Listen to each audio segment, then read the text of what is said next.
So in this segment, we're talking about accommodations and how they are put in place.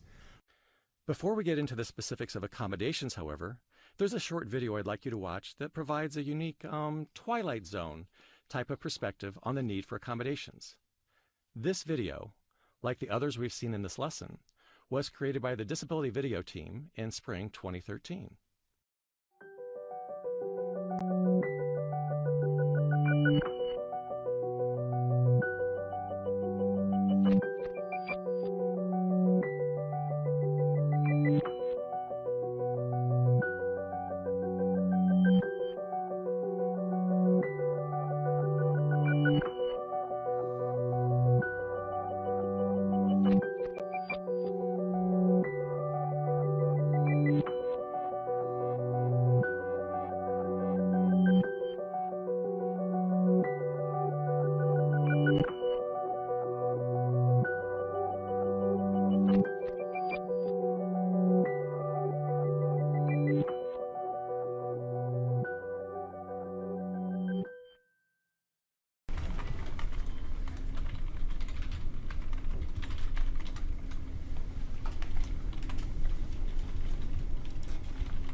I don't speak sign language. Sorry.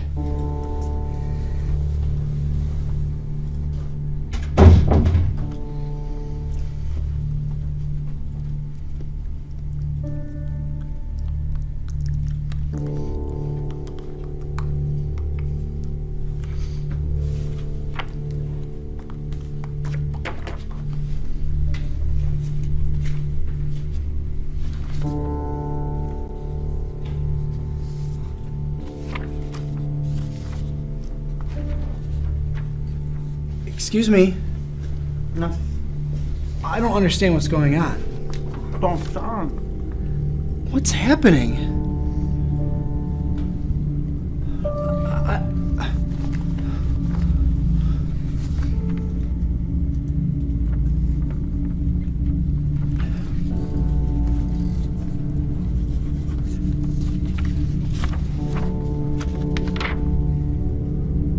Resource Center?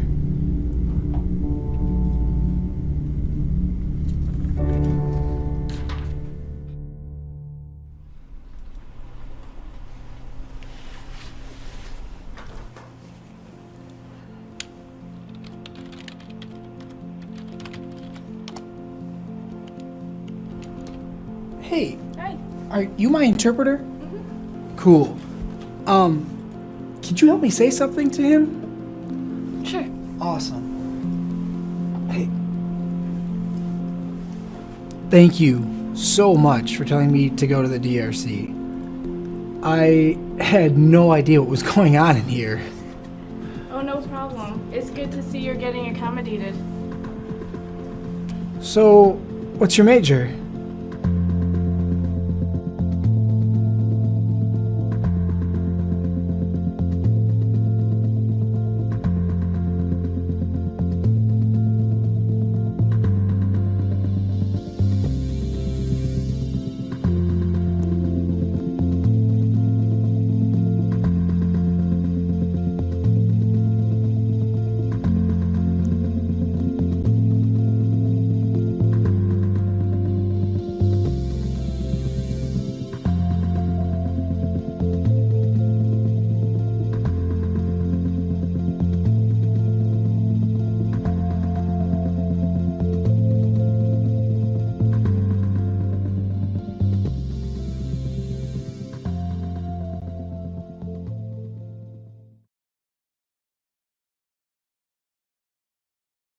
A question that a lot of people have as we think about accommodations, and that is, quite frankly, do accommodations provide an unfair advantage, or are they, to guarantee access? And the way that it's been looked at within the law and within kind of the education community is that it's not meant, an accommodation is not meant to provide an unfair advantage. Now, unfortunately, we don't have a lot of research, and this is where, again, any of you budding scholars out there want to look at the impact of accommodations, would love to know that. But the philosophy, the rationale behind all this is level playing field, not that anyone gets a particular extra benefit or ease or lower standards applied to them. Because when we think about accommodations, they allow students to demonstrate what they know rather than being limited by any aspect of their disability. So we want to, in all cases, provide the supports necessary so they can let us know where, what their skills are, what their achievement is, and where we can go from there. Interpreters are there to, simply to give me equal access. And I appreciate that, the fact that they are there.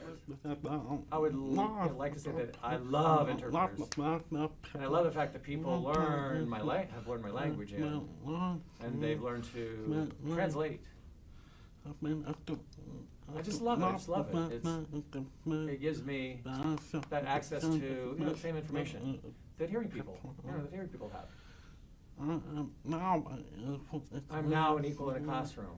And it's sort of a courthouse. In a courthouse, you name it. I now have equal access.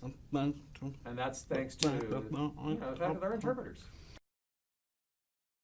I take my tests at the Disability Resource Center, and the reason I do that is because there is more peace of mind for me. I can have my dog lay down and it'll be no problem. There won't be people who are walking around us and constantly making me look up. Like, it's just me, the test, and that's it. Like, there's more concentration there. I won't have to worry about, well, who's finishing before me, who's finishing after me, whatever. It's just me and this test, and that's all that matters. Honestly, it's more helpful for me keeping a peace of mind. And sometimes teachers seem a little hesitant to talk to me about it. Usually what I do at the beginning of the semester is speak to the professor beforehand. Or if I happen to walk to the classroom, like on the first day of class, I'll set up an appointment. It really depends, because mostly when I talk with anyone, not just instructors, they expect eye contact, which I don't usually give them. Like, eye contact is really hard for me. So that there is a eye contact is an issue, because that's a way for people to know, oh, that person is paying attention to me. And so there's this constant, space there that I think teachers seem to not want to deal with that. Like, they'll be afraid, well, she's not going to pay attention to me anyway because she's looking somewhere else, if you know what I mean. Other problems that I've had with teachers is finding times to take my tests and quizzes outside of the classroom, because most teachers want you to take it in the classroom. That's another problem that I've run into constantly with instructors. Now, while we can talk advantage versus access, there's also that idea of, are there times when accommodations aren't required? Okay, so even if you have a disability, you go and ask for an accommodation. Are there times when it might not be approved? And the answer is yes. Okay, and this is where, when we think about laws, it becomes a little hazy, because talk about the idea of unreasonable. Okay, what's an unreasonable accommodation request? I have a number of students, for example, who take my class who are deaf. And so the two main accommodations they use, one would be what's called a CART, computer-assisted real-time captionist. It's essentially a stenographer who takes down word for word everything that is said in the classroom so the student can subsequently read it, or an interpreter. Now, both of those individuals would be considered auxiliary aids, and they're expensive, right? Now, if a student came in and said, hey, I want both of those, and I want a note taker, and I want a university or a program could reasonably say, that's unreasonable. We will work with you, but we'll choose, what's a reasonable approach. Accommodations are also not required if they represent a fundamental alteration of the program. And by that I mean that the student has to be able to do and be successful with the requirements within the program. If we talk about, for example, within nursing, we expect nurses to be able to give shots, to pick up things, to move things, so on and so forth. If a student was practicing to become a nurse and yet had very severe physical limitations and sight limitations or hearing limitations, there may be some barriers that would exist. So you can't alter a program in a fundamental way that makes it fundamentally different, easier, whatever, for that student with a disability. And then the final way in which we'd say accommodations are not required is that that idea of undue burden, undue financial burden. Probably the most controversial aspect of all this, because when we think about paying for the accommodation, it's something that is not the individual's responsibility. If you take nothing from this at all, think about that when we're talking about education in the U.S., that it's not the student's responsibility to pay for his or her accommodation. Okay, that's picked up by the university. But where it becomes tricky is, how is that set up in any particular university, and is it the university that's paying for it out of a pot of money, or does an individual program have to pay for it out of their limited budget? Because if it's the latter, oftentimes we find access to be rather limited. I'd like to also note that certainly going through a disability office and getting the approved accommodation is absolutely a very helpful thing to do. But a student might also approach you in a more informal fashion and ask, basically, is there something that you can do? And while if you have questions, certainly contact the Disability Resource Center or the office there, but also consider some flexibility when you work with students. And we could talk about this as universal design, but it also could just be some flexibility. I've had several professors who are, always like, if you need, extra help, come to my office, because, clearly when seizures affect the brain, so learning for me is a little bit more difficult. So they've often took extra time to just help me through things. I've had professors who have actually, been very curious about my, epilepsy, and have, had friends of their of their children who have it, and so I'm always willing to, offer advice or help. So I've had a lot who are just phenomenal, and I admire them for that, because it's not every day that happens.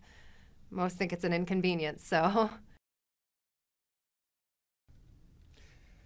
So as we come back and close this particular segment, just want to mention the idea that accommodations are handled through, in an educational setting in college, through a specific office who has documentation, who works with the student to determine what's appropriate, make sure it's not unreasonable, that it doesn't fundamentally alter the program, and that these types of accommodations occur in a variety of different ways. And you've got some readings that will tell you even more about that.